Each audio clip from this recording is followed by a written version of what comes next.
मांडलगढ़ प्रधान सतीश चंद्र जोशी बोले, क्षेत्र में अधिक से अधिक विकास कर भ्रष्टाचार को जड़ से खत्म करना हमारा मुख्य उद्देश्य। भीलवाड़ा जिले की मांडलगढ़ पंचायत समिति के नवनिर्वाचित प्रधान सतीश चंद्र जोशी अब प्रधान पद पर अपने क्षेत्र के किन किन मुद्दों एवं किन किन विकास कार्यों को प्राथमिकता देकर क्षेत्र में विकास की क्रांति लाएंगे। आइए सुनते हैं। नमस्कार, अभी हम पहुंचे हैं मांडलगढ़ पंचायत समिति के प्रधान सतीश चंद्र जोशी इनके पास, और नवनिर्वाचित प्रधान बने हैं और इनके विकास के लिए क्या मुद्दे और एजेंडे हैं इसके बारे में विस्तार पूर्वक बातचीत करते हैं। नमस्कार सतीश जी। नमस्कार सर, बहुत बहुत धन्यवाद आपका।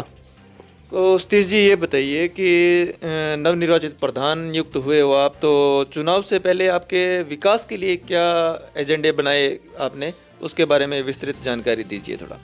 देखिए, ऐसा है कि मैं वैसे मेरी फैमिली पॉलिटिकल है, लेकिन मेरा कुछ चुनाव लड़ना ऐसा कुछ फाइनल नहीं था। पहले मैं व्यापार करता था, व्यापार में मेरा इंटरेस्ट था। लेकिन हमारे जो नेताजी हैं यहाँ से विधायक थे, विवेक तागर साहब, और उनके फादर इंजीनियर साहब ने मेरे को कहा, यार तेरे को ये इलेक्शन लड़ना है।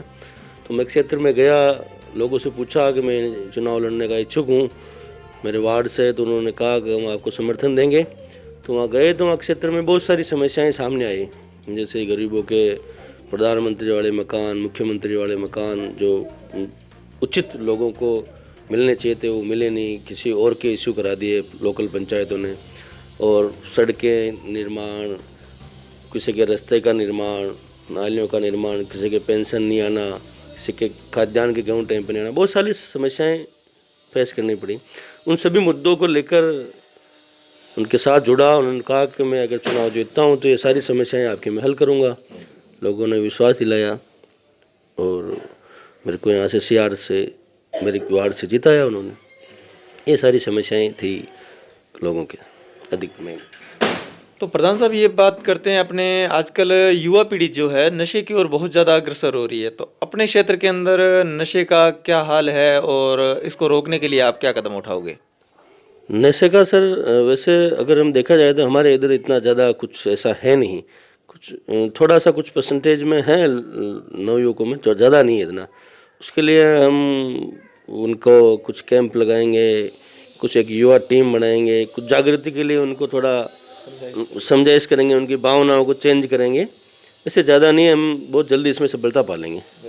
तो सर, बात करते हैं आजकल किसी एक डिपार्टमेंट को फोकस ना करते हुए सारे डिपार्टमेंट को और हर आदमी को ले लें, तो आजकल भ्रष्टाचार बहुत ज़्यादा बड़ा रूप ले चुका है। तो इस भ्रष्टाचार को ख़त्म करने के लिए आप अपने कार्य क्षेत्र पे क्या कदम उठाओगे? ये भी आपका बड़ा मुख्य बिंदु अच्छा है। भ्रष्टाचार सभी जगह हो रहा है, हर डिपार्टमेंट में हो रहा है। इसके लिए देखो, सबसे पहले तो हम भ्रष्ट नहीं रहेंगे तो ऑटोमेटिक इस लगाम लगेगी इस पे। तो मेरे को जिन्होंने नेता बनाया है या जिन्होंने मेरे को चुनाव जिताया है, वो बहुत साफ सोच आदमी के, पूरे राजस्थान में हर जगह उनका नाम चलता है स्वच्छ और ईमानदारी के लिए। हमारे एमएलए साहब, हमारे इंजीनियर साहब, दोनों का नाम चलता है। तो उन्हीं के पद कदमों पे चलते हुए और उन्हीं के आशीर्वाद से हम करेंगे कि इसको जितना भ्रष्टाचार को हम समाप्त कर सके, पूरी ताकत लगाएंगे।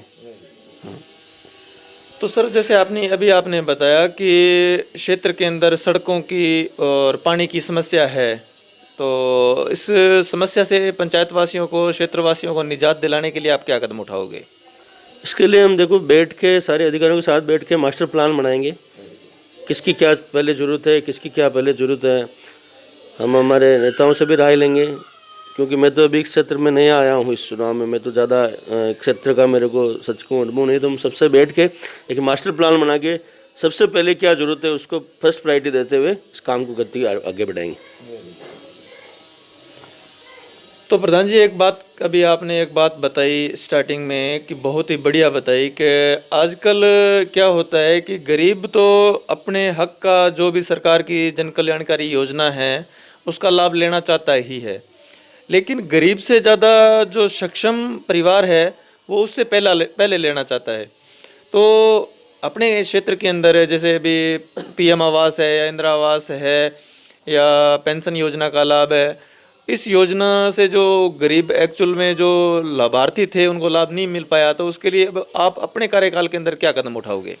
देखिए, सबसे इसका मुख्य कारण है शिक्षा की कमी, क्योंकि जो नीचे तबके के लोग हैं वो ज़्यादा पढ़े लिखे नहीं हैं, वो पंचायत ग्राम पंचायत में ज़्यादा जाते नहीं हैं, सचिव से मुलाकात नहीं करते हैं, उनको योजनाओं का पता नहीं रहता है, क्योंकि उनको पता नहीं रहता कि सरकार की क्या योजनाएं चल रही हैं। तो सबसे फर्स्ट प्रायोरिटी हमारी रहेगी कि हम एक आम जन तक, माइक्रो लेवल तक ये उनको सूचना पहुंचाएं, उनको ये पता चलना चाहिए कि राजस्थान सरकार या हमारी सरकार, केंद्र सरकार हमारे लिए क्या योजनाएं लेके आई है, उस योजनाओं का लाभ हम किस तरह से ले सकें। तो सबसे पहले फर्स्ट प्रायोरिटी तो हमारी ये रहेगी कि हर जन जन को ये बात पहुंचाएं कि आज की तारीख में सरकार की कितनी सारी योजनाएं चल रही हैं, उस योजनाओं में उनको फार्म भरना। फिर क्या होता है कि सर, राजनीतिक और व्यवहारिक लोग पे भी अपन देखते हैं तो कुछ लोग जो होशियार होते हैं, जो पढ़े लिखे होते हैं या जिनको जानकारी ज़्यादा रहती है, उनके फार्म वार्म लगा के वो जो भी उनका सिस्टम वो कर लेते हैं। तो जब तक उनको जानकारी नहीं होगी ना, तो वो कैसे उसका करेगा। सबसे पहले मुख्य रूप से उनको जानकारी पहुंचाना, फिर उनके फार्म फिलअप कराना, थोड़ी जागरूकता की बड़ी ज़रूरत है। तो सर, बात करते हैं जीत की। क्षेत्रवासियों ने आपको ये जो जीत का ताज पहनाया है, तो इस जीत का श्रेय सबसे प्रथम किसको देना चाहोगे आप?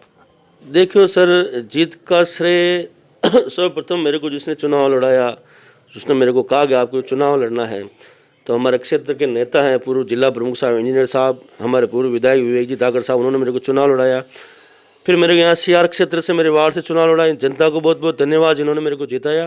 फिर देखो, मैं अकेला जीत के प्रधान नहीं बन सकता था। इस प्रधान बनने के लिए हमारी कांग्रेस पार्टी को बहुमत चाहिए होता था। उस बहुमत का सारा श्रेय हमारे विधायक जी को, हमारे इंजीनियर साहब को, जिला प्रमुख साहब को जाता है, माननीय कन्हैयालाल जी धाकड़ साहब, विवेक जी धाकड़ साहब। उनकी मेहनत थी इतने सालों की, वो इतने सालों से इस क्षेत्र में है। मैं तो पहली बार चुनाव लड़ा हूँ, तो वो यहाँ की पंचायत समिति भी लेके आए, वहाँ हमारी बिजुलिया जो पंचायत समिति है इसी विधानसभा की, वो बहुत अच्छे मार्जिन से लेके आए।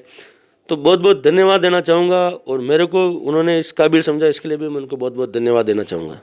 और ये सारा श्रेय इन दोनों नेताओं को हमारे को जाता है, और कांग्रेस पार्टी को जाता है, और जनता को तो जाता ही है। जनता का अपार समर्थन उन्होंने कांग्रेस पार्टी को दिया, हमारे नेताओं को दिया, मुझे आशीर्वाद दिया। जो जनता का तो बहुत बहुत धन्यवाद, जो हमारे दोनों नेताओं को आशीर्वाद दिया, मुझे आशीर्वाद दिया, हमारे पार्टी को आशीर्वाद दिया। तो सर, जीत के बाद अब क्या हार्दिक शुभकामनाएं देना चाहोगे पंचायत वासियों को, नेताजी को, सभी को? देखो, हमारे नेताओं को, कांग्रेस पार्टी को मैं विश्वास दिलाना चाहूँगा कि मैं अपनी ईमानदारी से, अपनी कर्तव्य निष्ठा से, पूरी ईमानदारी से मैं लोगों के लिए काम करूँगा, जनता के लिए काम करूँगा, और अपने नेताओं के लिए काम करूँगा। और जनता को भी ये विश्वास दिलाना चाहता हूँ कि हम जितना हो सके भ्रष्टाचार पर रोक लगाएंगे। माइक्रो लेवल तक हम हर आदमी को सरकारी योजनाओं का कैसे लाभ पहुँचा सके, उसकी पूरी व्यवस्था कराएंगे। हम अधिकारियों से भी बात करेंगे। कुल एक प्रधान का काम ये होता है कि जो सरकार की योजनाएं हैं वो माइक्रो लेवल तक लोगों को पहुंचाए, उसका पूरा लाभ क्षेत्र के हर आदमी को मिले। इसकी हम पूरी 100% कोशिश करेंगे।